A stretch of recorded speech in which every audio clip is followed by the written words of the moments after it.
WBOE. Hey, good afternoon. How's it going? This is Dr. Brown. How you feeling? I'm doing all right, sir. How you doing? Doing okay. Doing okay. All You right. know? Put you on right this second. Okay. All right. Excellent. Yes, sir. Hold on.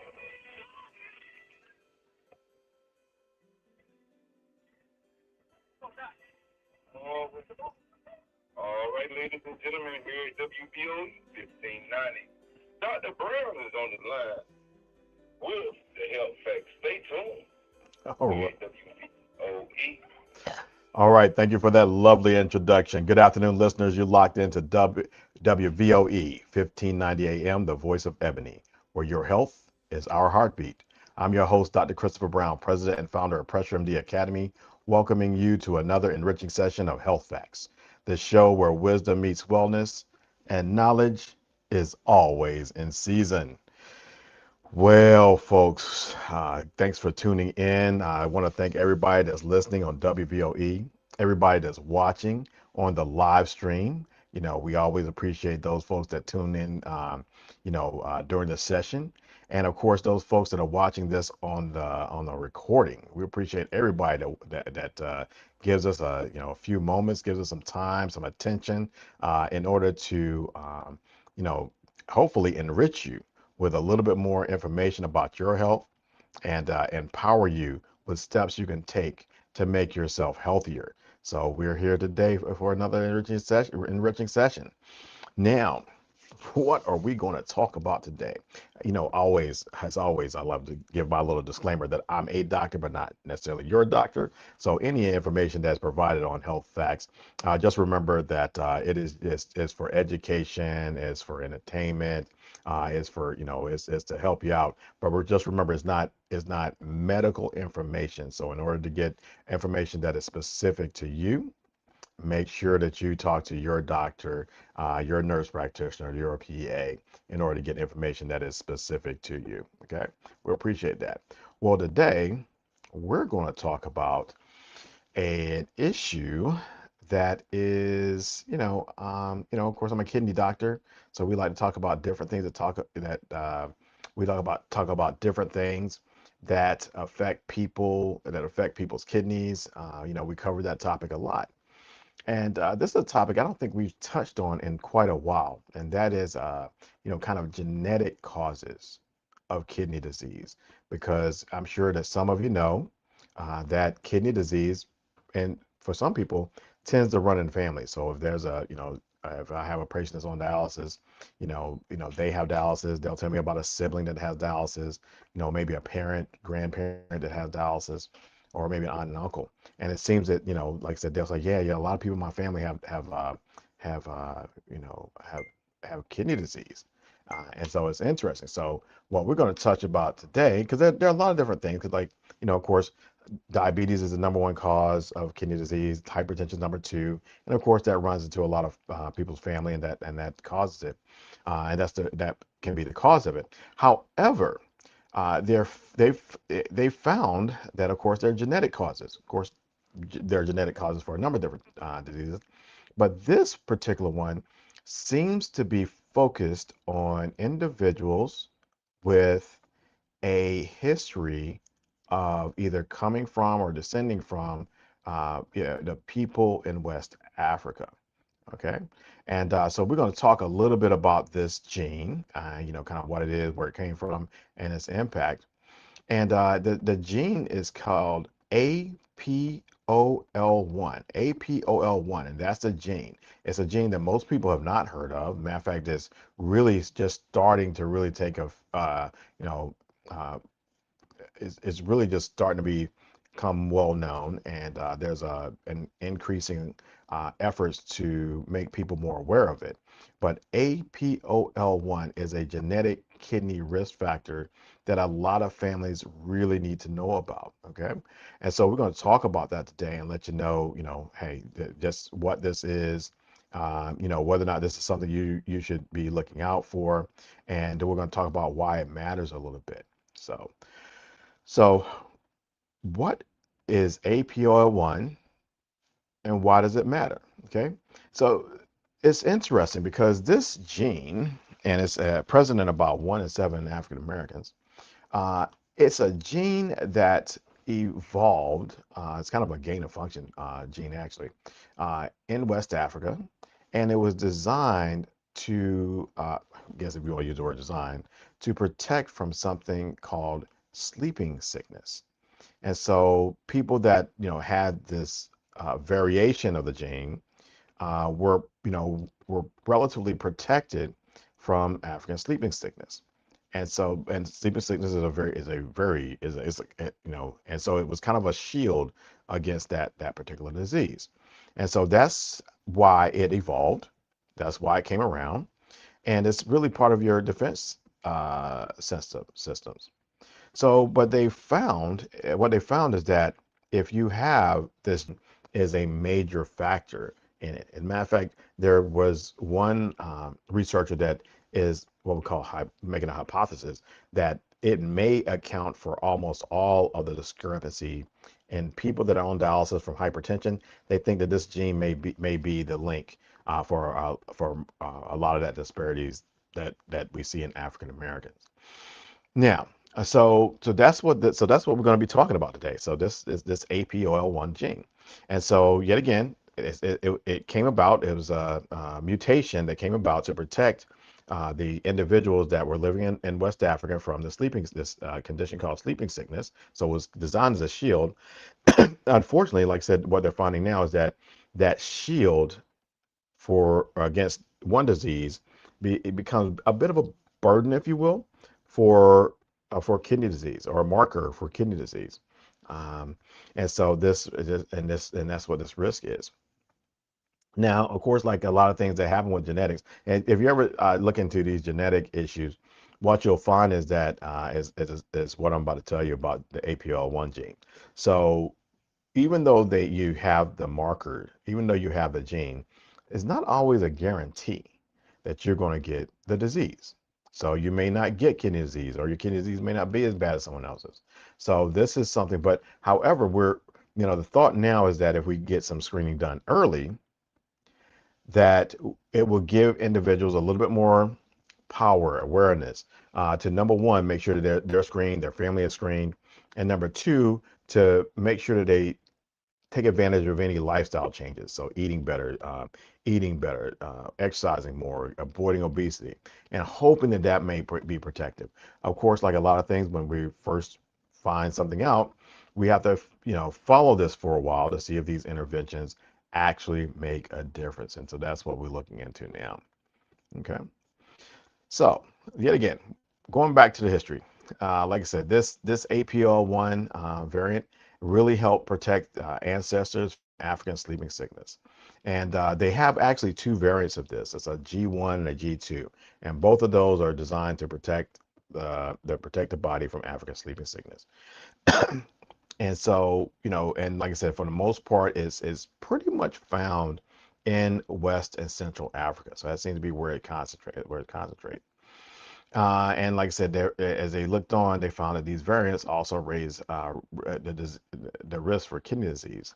And so this is a story about, not only our ancestry, but also migration, because of course, where did we come from? Okay, everybody came from over there. A lot of us came from over there, and so that what was protective over there, really that shield is no longer needed here. However, we're finding that it is still making an impact um, in a different way. Okay. So who do we, when we start looking for people that may have this APO1 gene, who are we looking for? We're looking for people with, they say recent African ancestry, but for the most part, like I said, if you can trace your ancestry back to that West and Central Africa, then those individuals are going to be at higher risk of carrying this gene. Okay, so not every black person has it. So of course, if you're from so it seems that East Africans don't seem to carry this. And then like I said, there are black folks that are from other areas, but the ones that have West African ancestry. So that would be a lot of the people that are part of the diaspora. So the individuals not only in America, a lot of North America, a lot of South America, and of course the Caribbean. So that those individuals are going to be more likely to have this gene, more likely to have this gene in their family. So can't and this is not a colorism thing. So just because one person's darker, one person's lighter, it's really it really comes down to what that ancestry is. So if you have, even if you're light skinned and you got that African ancestry there, like I said, you could possibly carry this genetic marker. Okay. So really the only way to tell is going to be to do genetic testing. And when they do the genetic testing, then they can tell you whether or not you are a carrier for this this very unique gene. Okay. So just to share a few statistics, and this is just a kind of high level, just kind of let you know what's going on out there. So they're estimating about 12 to 15% of African Americans are estimated to have two of the APOL1 risk alleles. And so remember, for this particular genetic marker, you know, the people that are most at risk, from what they can find now, they're still looking into whether or not it's just one gene. So the people that seem to be most at risk are the people that have two variants of this gene. So the two of the variants, two of the, and what was protective factors. So one from the mom, one from the dad. So they estimate about 12 to 15% of African Americans have both of those. Okay, so they're thinking about 1 in 7 African Americans may carry one of those high risk APOL1 patterns. So in terms of the genetic risk variants, like I said, there's a G1, there's a G2, and now and just to go a little bit further into what the G1 and G2 is, so basically there was a variant of the gene, and there's one variant that's called G1, there's one variant that's called G2, but both of those G1 and G2 are both what we call higher risk alleles. So they're protective for the sleeping sickness, but they put you at risk of kidney disease. So that's to keep you, because I feel like genetic education is a little difficult, but that's pretty much what you're looking for. You're looking for a variant of this gene. And so the G1, G2 are the abnormal, are, I hate using the word abnormal because it evolved for a particular purpose. It evolved to protect you from this very serious condition called African sleeping sickness. And so if you get both of those, if you get one from your mom and one from your dad, that condition puts you at risk for kidney disease. So now, one thing to remember also is that a lot of times this disease, kidney disease is silent in general, whether you got it from diabetes or from this APOL1. So it's a silent disease. And so what do you have to do? So if you know that you have someone in your family, or like say your mom, parents, something of that nature have, maybe they're on dialysis, and you're trying to figure out if you're at risk. One of the things you want to look for, the EGFR on the blood test. We talked about that before, and then the albumin. So this increases the need for you to get yourself screened at an earlier age, especially if you have family history, because this is a genetic marker. Okay. So one of the things about this APOL1, and that is that it's linked to these non-diabetic kidney diseases. And so this is what makes it kind of interesting because, of course, you could have the two bad markers that put you at higher risk. And the kidney disease that you're getting or that you may develop is actually a non-diabetic kid. So even if you don't have diabetes, and this is one of the things we actually look for. If you don't have diabetes and your kidney function is starting to fall, you know, it really is a trigger nowadays to start looking for this genetic marker to say, hey, okay, you don't have kidney disease. I mean, you don't have diabetes, but you have kidney disease, and especially if you got protein in it, then we start looking to see if we can figure out what's going on there.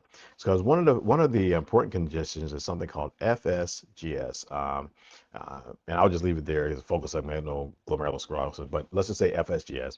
And this is a condition where basically there's the development of the development of abnormalities within the kidney. And what happens is that you spill a ton of protein. Lots of protein gets spilled inside of the urine. And there's a condition called a nephrotic syndrome. So if you have a lot of protein and you don't have diabetes, we start thinking, oh man, FSGS. And nowadays, if you're of African descent, we also say, all right, is APOL1 playing a role in this? And so this is one of the conditions that we look for. Now, of course, we couple that with some family history that makes it even more likely that you have this condition. And of course, the ultimate way we find this out, for FSGS is one of two things. Number one, we would get a kidney biopsy to confirm what's going on inside that kidney. And then, of course, number two, we would get a genetic testing to say, okay, you have FSGS and it looks like it's associated with this particular condition. Okay. All right. So so as we stated before, when it comes to genetic testings, a lot of times people can carry a genetic marker for something, but not necessarily have it. And there's a concept that's called a second hit. And this concept says that, hey, yeah, you're born, you're at risk for certain diseases. So in this case, it would be a kidney disease. But say that there were two twins born, they got the same genetic identity. One of them goes on to develop kidney disease, the other one doesn't. A lot of times we'll find that these people develop or get exposed to what we call a second hit. So there's something in their environment that causes that gene to really kind of turn on and cause the damage that it does. And so that's the basic uh, analysis of what we call the second hit. And so that we're thinking that may be what's going on there, because not everyone that has the two bad alleles or the two genetic alleles, high risk alleles, um, develop kidney disease. It's not one what we call 100% penetrance. It's not that everybody that gets that develops that. So what they're doing now is they're trying to find out, hey, we have a group of 100 people that has, the two high risk alleles.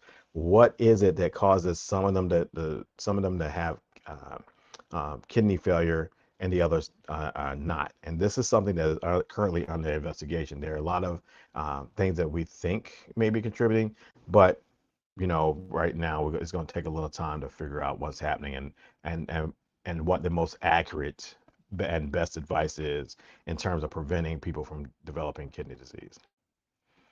Okay, so so now, as we're talking about genetic markers for kidney disease, as we talk about the diseases that can be caused, we still go back to the issue of kidney disease and the fact that early kidney disease, no matter the cause, a lot of times they have no symptoms. Like I said, you can't really feel when your kidney number or the EGFR is decreasing. You can't really feel when there's a kind of low level protein in the urine.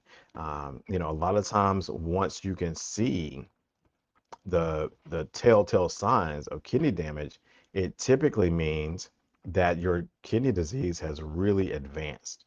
Either the kidney function itself has dropped to the point that you start to get high blood pressure, or like I said, you can't hold, you're held on to water. Hopefully not bad enough that you're developing what we call uremic symptoms. But a lot of the stuff that's early, but that means it's dialysis time by this time.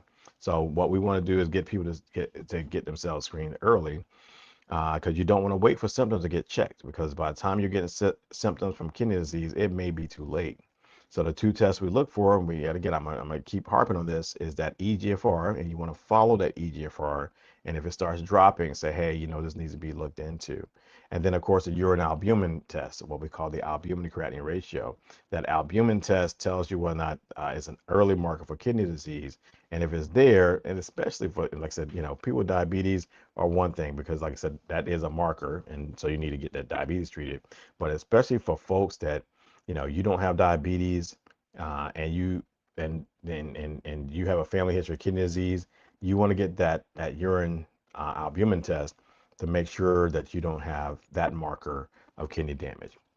So that's one of the things. So you want to make sure you're asking your clinician, have you checked both, my kidney number and my urine test, to make sure that that's all taken care of and that that's all screened. And this becomes especially important for people that have family history in general. So everybody that have family history, but for those that have family history and you're a West African descent, you're super vulnerable to developing, you know, not only developing kidney disease, but that kidney disease getting worse and potentially getting worse fast. Okay, so that's the reason why you want to get that screening done. And ultimately, if you want to know if you have a genetic marker, then of course you can always ask for a genetic test. Okay. So, when do you want to ask for this APOL1 testing. When do you want to ask for this genetic testing? One is unexplained kidney disease. One is unexplained kidney disease. So if you develop unexplained kidney disease, and they're doing all the markers, maybe they're even doing the biopsy and can't figure it out. One of the things you want to ask is, say, hey, can I get a genetic test? See if there's a genetic cause to what's going on with your kidneys. Um, and then protein in the urine, like we said before. If you got protein in the urine, you don't have diabetes, there's no clear cause for this. Genetic and like I said, especially for those that are the descendants from West Africa, one of the things you want to look into is, hey, can I get a genetic test? So it's another thing to look for. Strong family history of dialysis, kidney transplant, things of that nature. That's another one. You want to start discussing. Hey, can I get a genetic screening test? So that's something else you want to look for. Um, and then now one thing that I did find is kind of interesting, where you have people that have HIV, they can actually get an HIV or associated kidney disease. And what they found is that the individuals that have these genetic markers tend to be more at risk of developing this HIV-related kidney disease and of losing kidney disease faster than everyone else, than people that don't have this genetic marker. So that's another group of people to look for. Um, and then, of course, if you're considering liver donation and you have African ancestry, those people also want to look into this genetic marker as well. Okay. So now, like I said, we want to look into one of the things about this genetic marker is that, we think it requires, the two hit. So you not only just being born with the genetic marker, but also having that second hit. So right now, the thought is that if you say you get a genetic test, you find that you have the genetic marker, what can you do? And one of the things we're thinking is that, or the thought process is that you want to still do those protective measures that we do for all other kidney disease. You want to make sure the blood pressure is controlled. You want to take your medication that's prescribed. If you have issues with the medication, then you want to make sure that you discuss them with your clinician, get them changed if you need to. Okay. You want to eat healthier. You know, um, Low sodium, whole food, plant-based diet still becomes the thing that you want to do to help protect your kidneys. I've been looking through our nephrology magazines, and there's been more mention of the uh, of of associations with slowing kidney decline, protecting the kidneys, and people that are, maybe not vegan, maybe vegetarian, or like I said, those people that are increasing the amount of plants that they're consuming with their meals. So that plant-based, that plant predominant diet seems to be protective of kidneys, depending upon, or it seems to be associated with protecting the kidneys. So that still becomes more and more important.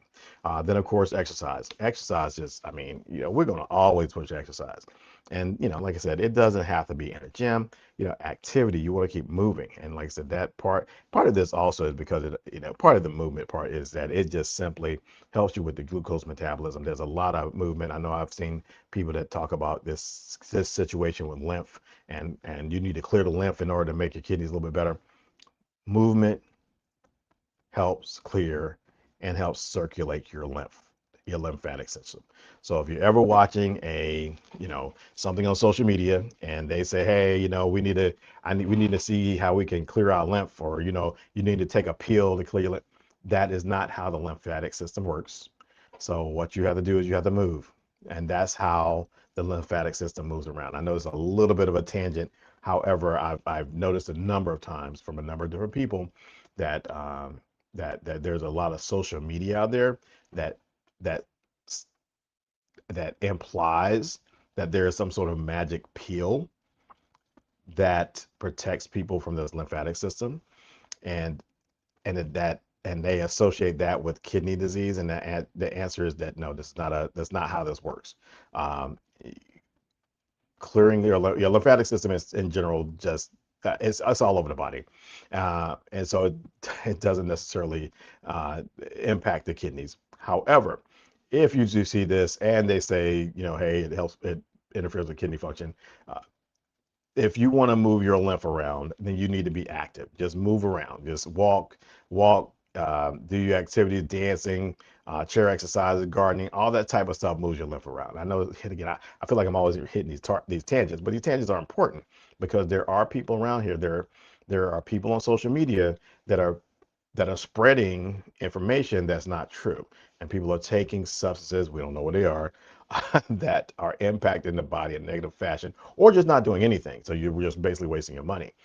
And so we want to make sure that people know about this. I don't want somebody to go get a genetic test, find out they have this APOL1 marker, and then start taking lymphatic medication, supplements in order to, in order to protect the kidney, and it's not doing anything. When they could do things like, eat better, exercise more, and those things would help protect the kidney. And so those are things that are important. Another thing that's very important, and this is for all kidney disease as well. But like I said, if you have APOL1, you might want to be particularly sensitive to it. And that is, you want to avoid frequent NSAIDs, Aleve, ibuprofen, those sort of medications, unless your clinician says it's safe and is monitoring your kidney function. Because this is something that we see a lot in the kidney world, and that is people coming to the clinic with what may be significant declines in their kidney function, and come to find out that one of the things they may be taking is Aleve. They may be taking ibuprofen, and they're taking it on a regular basis and just don't know about it, because most people, it's over the counter, it's available, it actually works very well. However, it also can be harmful to the kidneys, and so we want to make sure that we're keeping an eye on that as well. Okay. Okay, and then of course the kidney blood pressure connection. Like I said, one of the big things that we look for as kidney docs is making sure the blood pressure is well controlled. And so you want to make sure that blood pressure is under control. If you are diagnosed with hypertension, then you want to make sure you're getting that taking the medication that's prescribed. You also do lifestyle changes, because lifestyle changes are associated with improvements in high blood pressure. Okay. So now, when it comes to genetic testing, of course, one of the things that we're going to ask is, that the doc or anybody's going to ask is what your family history is. Actually, when you get diagnosed with kidney disease or get screened for kidney disease, one of the things that's going to be asked is going to be, what is your family history? And so what you can do with your family is just have some family conversation starters. Has anyone in the family needed dialysis or a kidney transplant? They might say, oh yeah, well, there's an aunt over there, or there's an uncle somewhere, um, you know, and do we know, the question might be, if you find that out, then what's the cause of the kidney disease? Now, a lot of times people may or may not know the answer to that. And so, but knowing that they're on dialysis is important. You could ask about people having protein in the urine. Yet again, that's, as you get more detail, that information tends to not be shared as much. Okay. And then, you may want to ask, should we ask a doctor about kidney screening? And for the most part, a lot of times people, I'm going to always tell you to get kidney screening, right? And then I think one of the big ones is genetic counseling. And that is, if you do have a family history, do you go ahead and automatically get yourself checked, genetically, or do you want to talk to a genetic counselor? If you can always, if you have a family history, and you're concerned about getting yourself evaluated, you can always talk to a genetic counselor. They can tell you the pros and cons of getting getting genetic testing. Yeah. Okay. All right. So we always like to give you something that you can always walk home with. And so, of course, today, the 5 things you can start today. Number one, know your family's kidney history, know your blood pressure, kidney number, and urine albumin numbers. So you want to get those and understand. Discuss APOL1 testing. If you have chronic kidney disease and you find out you have family history, you may want to discuss this APOL1 testing and seeing whether or not that's something you want to get. And then, of course, you want to build kidney protective habits. So eating better, exercising a little bit more. And the other things you want to do is you want to share information with your family, and not necessarily don't spread fear. You just want to pass along information so that everybody can think about this, so that whenever they go and get their checkup, they can make sure that they're getting checked up appropriately. Okay. And finally, and this is kind of the last thing, we're running out of time. Just remember that APOL1 is a risk factor. It's not a sentence. It's not, it's not your future. The early screening is powerful. The early screening is it basically equips you with more knowledge, but it is not a sentence. It's not, no, it's not written in stone. It allows you, to do prevention over reaction. It allows you to get personalized care. Really, I mean, that's really what it is. It's like once you find this out, you're getting personalized care, and it allows you to take control of your health. One informed decision at a time. So this APOL1 is not everything. It's just part of the picture. And so it's just something that we wanted to share with you today. And hopefully you learned a little something from this. So I just want to say thank you everybody for listening. Thank you to everyone that's listening on WVOE. Thank you for all those that are watching on the live stream. We really appreciate that. And those that are watching, the recording, thank you as well. Like I said, if you found something useful, please like, share, and follow. Like, share, and follow. We really appreciate you tuning in and sharing your time with me. And until next time, here's to good health. Thanks a lot.